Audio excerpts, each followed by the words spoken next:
Hi, Phil Aston here from Now Spinning Magazine with another unboxing video.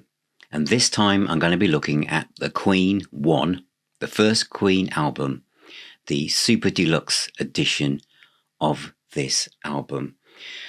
This has been requested by so many of you, and I said in my recent update video that I probably wasn't going to be reviewing this because I didn't have the budget for it. I do this full time now, and I have to select what I'm going to do. However, one of my patrons, Neil Stocker, has kindly gifted this to me, and so I am able to bring this to you. It isn't just something that I've got and I'm going to just wax lyrical about. This actually is my favourite Queen album of them all. And I know somebody, when I said that in the community tab on YouTube, really, Phil, this is your favourite Queen album? What about all the others that came soon afterwards? It is. It was the first one. I know how I felt when I first started to hear these tracks on the Alan Freeman show back in '73. And seen them supporting, I didn't see them, but seen them supporting Mott the Hoople, and how me and my friends thought about that as the news about Queen, this new heavy rock band, which is how we perceive them to be, was coming out. I'll say at the end what my top 3 Queen albums are. Well, obviously this is number 1, but what is actually number 2 and number 3? I'll tell you that at the end of this video. So I'm going to talk about the price point and all that kind of stuff at the end, but many of you will just want to see what's in it at this point. So let's dive in, and I'm going to take the lid off the box now. So this is an unboxing of Queen 1, the first Queen album, a collector's edition, the 6 CDs and 1 vinyl album, deluxe box set. LP CD1 is a brand new 2024 mix from the multi-tracks, reinstating Mad the Swine as the first time. CD2, brand new 2024 mix of the 5 D Langley demos. CD3, previously unreleased even, outtakes from the recording sessions. CD4 is for people who love karaoke, which is all the backing tracks. CD5 is 11 performances from 4 different BBC radio concerts, and CD6 live versions of songs from Queen 1 album, including 4 previously unreleased, and then a 108-page book and memorabilia. So let's have a look inside it. So the first thing in this, as I open it up, are the photographs. These are really lovely pictures of the band, of Freddie, of Brian May, Roger Taylor and John Deacon. Really heavy duty card. This next sheet of paper is basically what was stuck on the back when I took the unsealed it. So I've just put this in because I like to keep these things. So this gives you a rundown of all the tracks, and also has this little paragraph which I couldn't find anywhere in the book saying this is brand new, it's a complete reimagining, etc. So it's the band kind of giving a little bit of background as well. The next thing in here, or in my set, it might come out differently if you bought it yourself, are the CDs. And these are in a gatefold vinyl sized sleeve. It's all right, that's one of my Daleks falling off its shelf. And all the CDs come in their own little covers, as you can see here. They haven't got polyline sleeves or anything. After all, these are CDs with the tracks on the back. There is a paragraph, a bit of blurb about what each disc actually contains. And I know many of you will say, well, some of this stuff has been out before, but the sessions is really interesting. But I'm going to talk about that when I actually go through it. So each of these comes in a little CD with all the tracks on the back. So that is gatefold sleeve with the CDs in. Next in mine is the vinyl album, which has got a very posh indent gold lettering and font, and on the back it's exactly the same.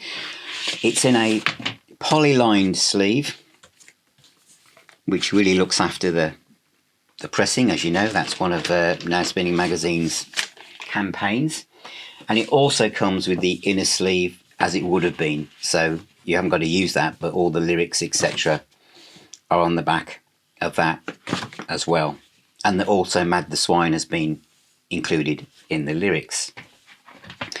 So that's the vinyl album. And then I'll have to bring this up separately because it will be too big to show you on the screen. But basically there is a poster basically showing you the back cover of the vinyl album is also now available as a poster for you to put on your bedroom walls and enjoy that at your leisure. And finally in the box is the book, which I'm going to have to turn the box upside down to get that out because it's quite a tight fit. Right, this is the book for Queen 1.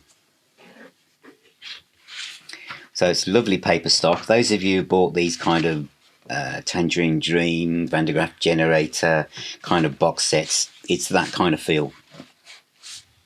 And it's really, really interesting. I'm going to go through this quite quickly, but just so that those of you are sitting on the fence, at least you can get a feel for what is in it. So I'll show you each page as I go through it. But I felt that the researchers, and obviously looking for the memorabilia and putting this together in a coherent way, have done an excellent job. I'm going to say that most of these pictures I'd never seen before, and the story behind the tracks and all these handwritten stuff from gigs they were setting up and all the stuff they were doing themselves, most of this is brand new to me.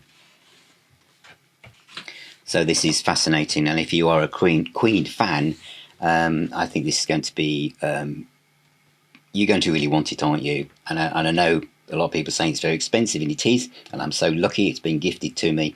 With some of the pictures, Freddie's flat in Holland Road, all of these kind of things they were doing at the very beginning of their career, just starting out, everything, a lot of it homemade, if you know what I mean, putting together the posters, etc. And Mad the Swine, all the handwritten lyrics there, handwritten lyrics for all the tracks appear as you go through the book. Some fantastic live shots, some wonderful clippings from Sounds and Enemy and Melody Maker, and Keep Yourself Alive, again handwritten things, and also the music written down here, Brian's original handwritten notation and lyrics for Keep Yourself Alive, and a picture of the single, which I used to have, but I can't find. Lots of live shots here from the promotional video for Keep Yourself Alive, the original artwork for the album, how it was put together, the obligatory tape boxes, promo sets that were sent out, Queen on tour with Mott the Hoople. See, I'm old enough to remember seeing these posters and thinking, Queen is supporting Mott the Hoople. Little word Queen there. Mott the Hoople were huge, and Queen were about to just explode. You know, Mott with supporting that Queen. But of course, Queen really appreciated how nice Ian Hunter and the lads were, and how they kind of paid back their help to him when he was doing All American Alien Boys solo album in 1976. Lots of posters here from gigs, headline performance, lots of quotes from the band themselves. Some great pictures, how the fan club was set up with the people that ran it. They probably have changed a bit since then. And the Electro release about Liar, again notation here, Freddie, and then all the lyrics are at the back, and then a listing of all the tracks again that was in the box set, and then the collector's edition credits as well. So that is the look inside the Queen 1 box. So that is a look inside the Super Deluxe edition of the first Queen album, which is out now. It's about £150, which for a single album is a high price point. Who's Next was actually more than that. It was over £200, wasn't it? But you can get that for about £120 now. That had 10 discs in it, and 2 huge books, and a pack of memorabilia, and Blu-ray and everything. This doesn't have that. But what you've seen, it does have. It has been done incredibly well. There is a lot of this stuff that's been made available before. But the real carrot that is drawing Queen fans in is the remix.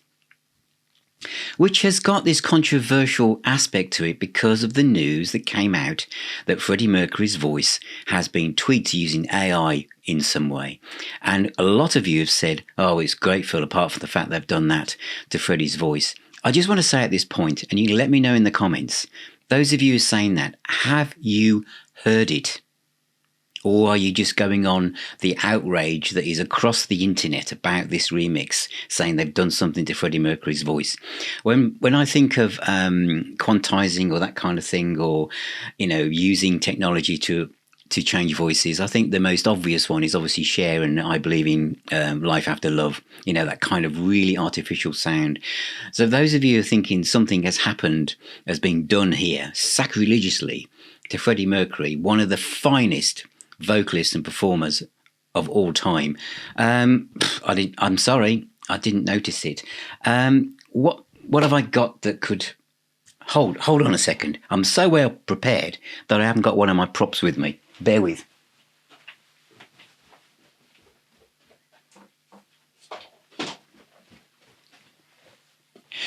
Sorry about that. This is a slight interlude there. This is Queen 1. This is my Japanese remaster on CD. This has been my kind of reference copy because my original vinyl copy is wounded. I bought it when I was like 14. It went to parties. It got lent out to friends. It didn't make it all the way back in one piece. Well, it was in one piece, but you know what I mean. This is my reference.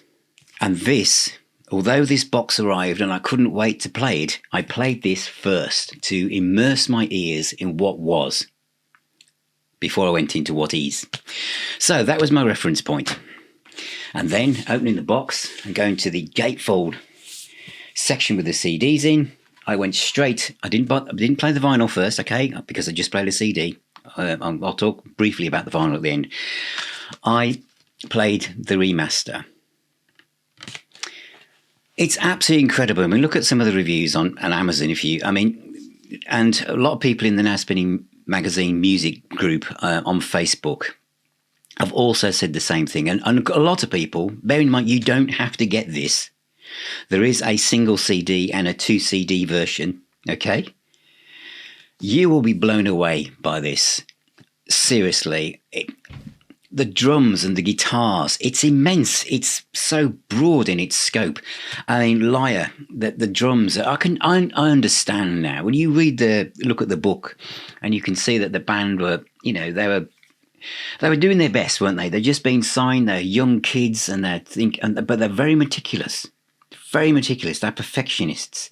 And how this must have felt, knowing that because there was time constraints, they didn't have the budget, they weren't well known enough to say, hang on a minute, we're not happy with that. It just had to sit there as part of their legacy. But now, and look at this, with the way that Whitesnake of David Coverdale has dipped into North Winds, and he's obviously used AI there as well to create those, but there's not so much controversialness there because he didn't, it's the way it was probably put across. Whereas the way the marketing people put this across about this remix had people up in arms. But I can tell you now, if you are a Queen fan, you don't have to buy the big box. Get the single CD and you will be amazed. And any time something happens with a remix, it isn't about saying the old world is gone. Get rid of that. This is an alternative version for you to listen to. And Mad the Swine is a fantastic track. And I've never really immersed myself in a lot of these outtakes and bootleg stuff. So to me, listening to this as it is, keep yourself alive, the guitar playing, the drums and the guitars, the vocals, the backing vocals, there are one or two little bits when you think, well, that isn't on the original. And it's a bit where Freddie Mercury's voice comes in differently or whatever. But there's more stuff on those multi-tracks. And they brought it forward and thought, well, why not? So they haven't. I mean, I got things in my collection where it says a remix and I played them back to back and I thought, what's different here? Jimmy Page did that with the Led Zeppelin stuff. He should have had a bit more courage to go, well, hey, and pushed the guitar up or put something else on there. But no, it's like thinking, I can't hardly tell the difference. I can tell the difference here, but in a really, really good way. It's things that you're going to love. The Queen 1 sessions this there's no AI here, and there's no differential between playing the 2024 remaster and then when you play one of the other CDs, going, "Ooh, what is so great about this?" Is the in-between chat, hearing Freddie Mercury and the guys talking about, "Shall we do that one again?" and laughing and joking in the studio. It's like being there with them. This sounds so fantastic. It is like it's like Queen. Somebody you knew was mates with somebody, said, "I've got a chance do you want to fancy coming down the studio? One of my friend's bands are playing there. They're called Queen. Just be quiet. Just position yourself at the corner. Don't make a noise. And, you can be there and see what it's like to be in a recording studio." That is what this disc sounds like. Absolutely superb. The backing track one, I'll be honest, I haven't played that. And they even jokingly say, if you can, the lead vocals are taken off it. So you can sing along with it. I'm not even going to attempt that. And I've not played it. Okay. Now, what was a surprise to me, and some of you out there as ultra Queen fans have got that. Well, I haven't. And it's the 2024 remix of the D. Laney demos, Keep Yourself Alive, The Night Comes Down, Great King Rat, Jesus and Liar.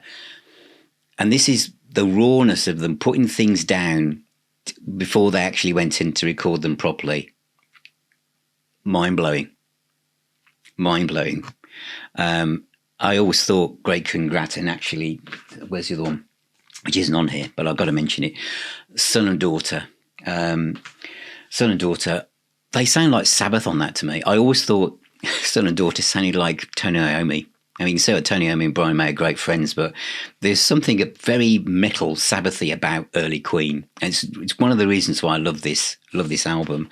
Queen at the BBC is, again, these are 3 separate concerts from February 73, July 73, December 73, April 74, BBC sessions. Fantastic. And the live stuff,